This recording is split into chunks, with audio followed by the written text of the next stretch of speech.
The Last Dinner Party, de veladas en pubs a hogueras globales.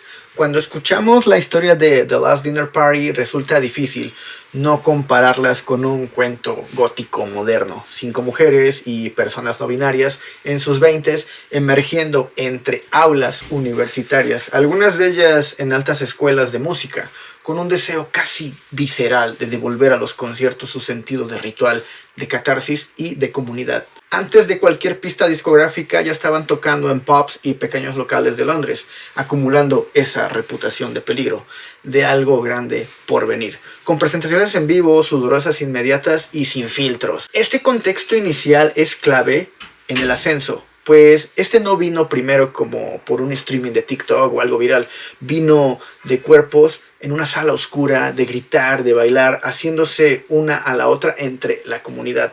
Esta fogata inicial define su identidad en sus propias palabras.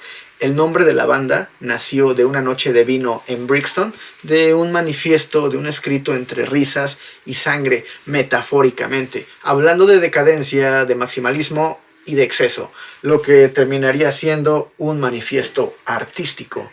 Y esa estética victoriana, barroca, renacentista, dramática, no es superficial, es la piel de su proyecto, una declaración visual de que su música no es casual, no es pop efímero, es ritual, es performance, es una cena macabra a la que todos estamos invitados.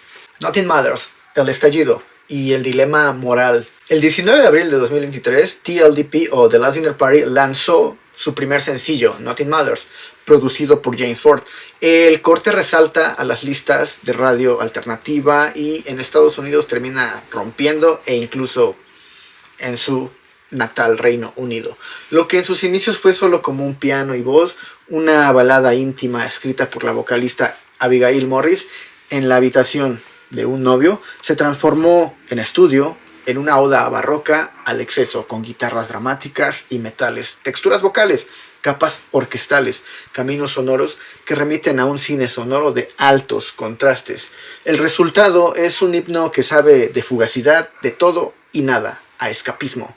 En su letra viene cargada de sexualidad sin pedir permiso, se siente ese impulso de vivir intensamente, que nada importa salvo el presente. I will fuck you like nothing matters, la frase que la banda defendió como de empoderamiento y una declaración de deseo activo desde su voz femenina. Pero con la visibilidad también vino el dilema. Radio edits, censuras, opiniones encontradas, incluso una fama temprana que abruma a Morris. En entrevistas admitió estar sorprendida por lo que generó esa canción. No esperaban semejante reacción. La explosión fue tal que un día para otro dejaron de ser esa banda nueva de la escena londinense para convertirse en la promesa del rock británico. Eso implica luces, pero también sombras, escrutinio mediático, cuestionamientos sobre su autenticidad, acusaciones de Industry Plan y la estética por la ciudad y de su imagen. Elaborada en un ascenso rápido.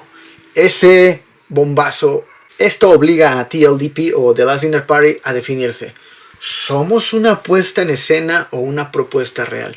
¿Plastificación glamurosa o fervor visceral? Irónicamente, esa pregunta inocente o maliciosa las empuja a reafirmar su identidad sin concesiones. Del banquete al sacrificio. Entre la excesiva teatralidad y la brutal sinceridad, The Last Dinner Party recuerda a esas obras barrocas, religiosas, cargadas de simbolismos, velas, trono, vino, sangre convertido en vino derramado, cuerpos danzando en éxtasis o agonía. Esa imaginería no es decoración, es literización de sus obsesiones.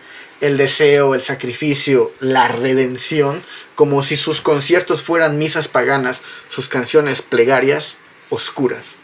Cuando suben al escenario, no basta con tocar una canción, reinterpretan un rito y en ese rito entregan sus cuerpos, su voz, sus miedos, sus ansiedades, su deseo. Algunos críticos lo han descrito como rock barroco, art rock, comparándolas incluso con los gigantes como David Bowie, Queen e incluso Kate Bush. Pero esta ambición conlleva tensión interna. En un mundo que demanda autenticidad a la par que clics inmediatos, proclamar teatralidad con tanto lujo puede volverse una espada de doble filo.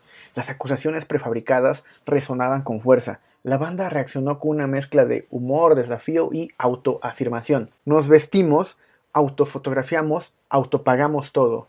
No hay manufactura de label, dijeron las chicas de The Last Dinner Party. En ese conflicto es esencial, pues el rock siempre ha sido un espacio de rebelión, de fechoría, de fe cruda, pero también paradójicamente de espectáculo. The Last Dinner Party abraza esa paradoja y la convierte en su motor. Renacimiento tras el incendio, un nuevo pacto con el caos. Cuando la hoguera de la fama, los shows sold out, los elogios, los haters, la presión, las cancelaciones, empezó a devorarlas por dentro, aparecieron las grietas de agotamiento físico, emocional, mental. Era el coste real de danzar con el diablo a ritmo de guitarras y coros. Como muchas bandas jóvenes, antes tuvieron que frenar. Sabían demasiado bien que en ese juego uno puede quemarse hasta desaparecer. Pero a diferencia de otros, decidieron sacudir las cenizas, mirar los restos y volver con un sentido más lúcido de sus límites. Su caída momentáneamente no se tradujo en derrota. Fue un hiatus, un reproche personal, un ajuste de brújula. Hoy ese renacer o esa reconfiguración la sitúa en un lugar diferente. Ya no son solo la banda con futuro, sino una banda que sabe lo que cuesta mantenerse viva en este mundo o este negocio, que conoce la pira desde dentro, que conoce la hoguera, que en el dolor reconoció su voz y en esa sinceridad nerviosa, ese miedo y ese deseo, lo que vuelve su propuesta más peligrosa y atractiva, porque la hoguera no solo se quema, también purifica, y ellas la viven como si fuese un bautismo. Ingmar Bergman tendría un buen asiento en primera fila para ver a The Last Dinner Party. Ahora sí, llegamos al Ingmar Bergman que les prometí. Ingmar Bergman vivía obsesionado con el rostro humano frente a los grandes misterios. La muerte, Dios, el silencio, la culpa, la redención. Sus películas son confesiones del alma al desnudo. Retratos de cuerpos que tiemblan ante lo inevitable, que buscan significado en las ruinas. The Last Dinner Party, sin pretender ser cinematográficas en sentido literal, canalizan esa misma melancolía cósmica, ese deseo de exorcizar el miedo a través de la belleza, del exceso, de la confesión, de la hoguera personal. La fama, el deseo, la frustración, la búsqueda de identidad es simultáneamente su teatro moral, su camino de redención. Como en el séptimo sello, donde la muerte danza con los condenados en la penumbra de un cementerio, The Last Dinner Party nos invita a una última cena, no de declaración, sino de redención, de catarsis, de mirar al abismo de la sociedad, de la fama, de nosotros mismos, y cantar con guitarras, con metales, con voz femenina, la crudeza del deseo y la honestidad de la vulnerabilidad. Y quizás eso es lo más provocador de todo el mundo. En un mundo saturado por autopistas digitales, de clichés de éxitos, de construcción de marcas efímeras, The Last Dinner Party insiste en lo tradicional, la comunidad, el concierto, el cuerpo, el sudor, la cercanía, en ese retorno al rito, de lo barroco, de lo digno, de lo extremo. En esto hay algo profundamente revolucionario. ¿Y ahora?